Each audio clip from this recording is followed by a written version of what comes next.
Appendix A, Analysis of Questionnaire Results by Natalie Heath. I put all of the questions into a spreadsheet on bubblers.us, which made it easier for me to see all of the questions and answers.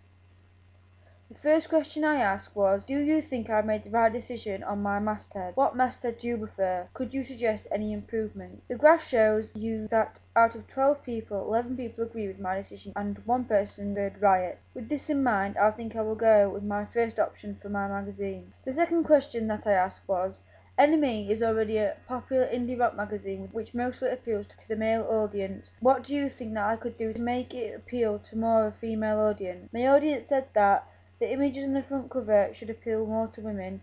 The magazine should have a lot more female clothes and perfume advertisements, and the magazine should have more feminine colours. I will take this in mind, and I will keep on referring back to the answers my peers gave me. Another question I asked on my questionnaire was, which colours do you think my magazine should be based around? There was 5 options, red and black. My audience said, make sure that it's not too similar to Enemy. These colours would best fit with the indie pop theme of the magazine and are a really good fit with your master ideas.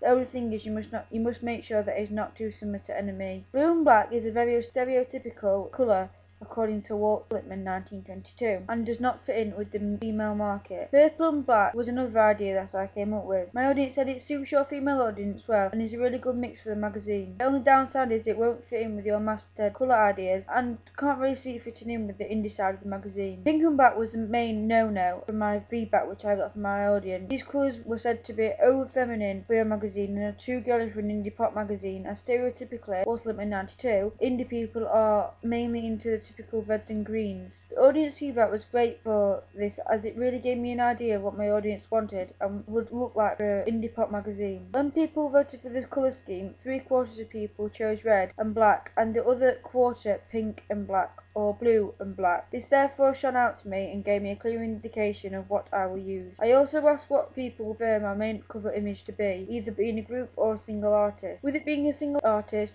people said that they would prefer it to be a single one, as it most pinpoints them out easily.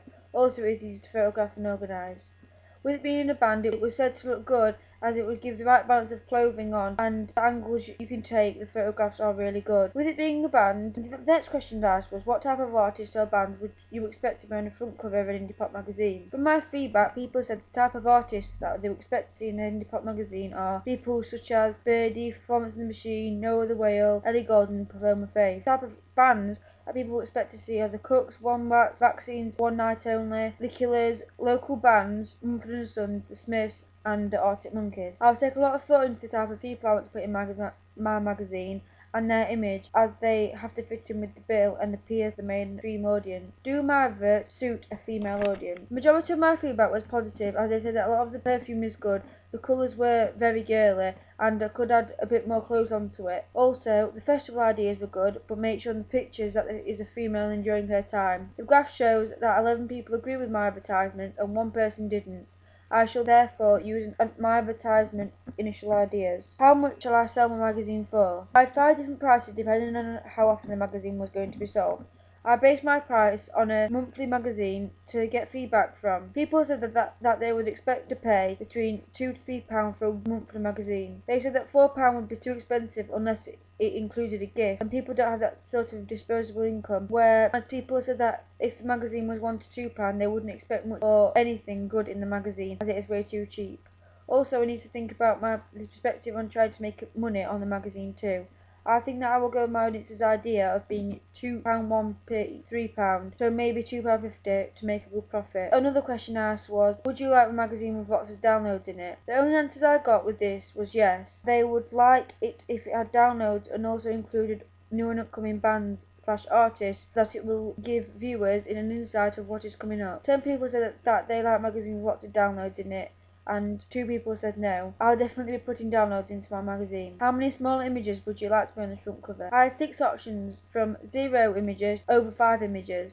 My audience said that they would like it if it had 3 images. It would equal the front cover out but not overcrowd it. 5+ images, they said it would distract the fact of the main image or cover line, and there would hardly be any room for anything else, for example of its advertisement. I think that I will have 3 images on my front cover, as it seems to be a sensible thing to do. The last question that I asked was, how often should I sell my magazine? My audience said that they would prefer my magazine to be sold on a monthly basis so that there is lots to read about and gossip to catch up on. Also, it gives people a time to save up, and it will not be too expensive like it would be if it was sold weekly. Taking all of the ideas into account, I think I now know what I'm going to put into my magazine.